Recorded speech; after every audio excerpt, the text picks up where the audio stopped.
আরও কিছু খবর নিয়ে এবারে রয়েছে ডেস্ক রিপোর্ট। বিএনপির যুগ্ম মহাসচিব সৈয়দ ইমরান সালেহ প্রিন্স বলেছেন, বিএনপি দ্রুত নির্বাচনের সাথে সাথে প্রয়োজনীয় সংস্কার ও ফ্যাসিবাদের হোতা দোসরদের বিচার চায়। তবে 6 মাস পার হলেও এখন পর্যন্ত সংস্কার, বিচার ও নির্বাচন কোনো দৃশ্যমান হয়নি। ময়মনসিংহের হালুয়াঘাটে ইফতার ও দোয়া মাহফিলে প্রধান অতিথির বক্তব্যে তিনি এসব কথা বলেন।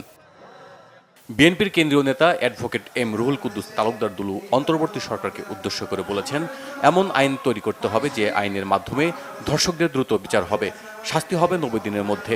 নাটোরের যুবদলের সাবেক নেতা শাহিন আলমের স্মরণ সভা ও ইফতার মাহফিলে যোগ দিয়ে তিনি এসব কথা বলেন।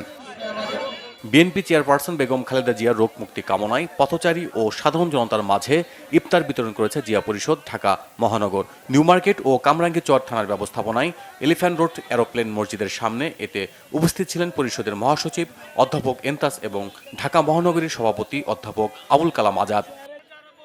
মহানগর উত্তর বিএনপির পক্ষ থেকে ইফতার ও দোয়া মাহফিল হয়েছে রাজধানীতে। প্রধান অতিথি হিসেবে এতে উপস্থিত ছিলেন ঢাকা মহানগর উত্তর বিএনপির সাবেক আহ্বায়ক সাইফুল আলম নীরব। এ সময় আরও উপস্থিত ছিলেন ঢাকা পলিটেকনিক ইনস্টিটিউটের সাবেক ভিপি মোহাম্মদ সোলেমান সহ সহযোগী সংগঠনের নেতারা। জামায়াতে ইসলামীর ইফতার মাহফিল হয়েছে রাজধানীতে।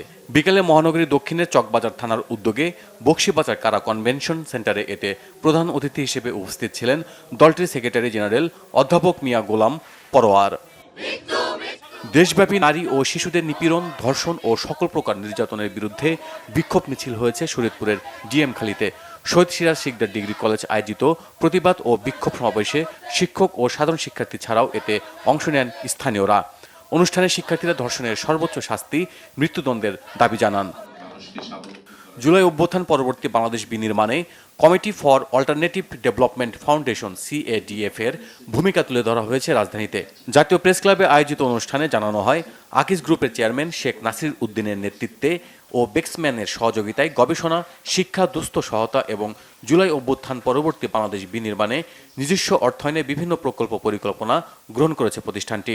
এছাড়াও মুহূর্তে এখন পাশে থাকার এই ক্যাম্পেইনের ব্যানারে জুলাই যোদ্ধাদের জন্য জরুরি অ্যাম্বুলেন্স, মেডিকেল সেবা এবং 2022 সালে সিলেটের সুনামগঞ্জ ছাতক অঞ্চলের বন্যার্তদের পাশে থাকার কথাও তুলে ধরা হয়। Bangla vision news desk.